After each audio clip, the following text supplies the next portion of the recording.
ba, sabi nila, pag mahal mo, paglaban mo. Ako mahal na mahal ko, pero hindi ko na ipinaglaban. Dahil sobrang pagmamahal ko sa kanya, mas gusto kong maging mas malaya siya, nang sa ganun makalipad siya.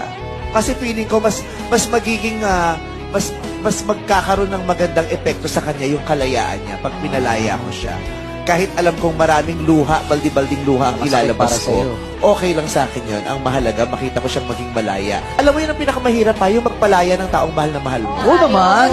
Diba? Yung tao nga lang na mahal mo na hindi mo makita sa isang araw kasi malayo siya. Ang hirap nun. Yung, di ba, yun nga lang mahal mo na hindi sumasagot sa text mo, nag-iinit na yung ulo mo.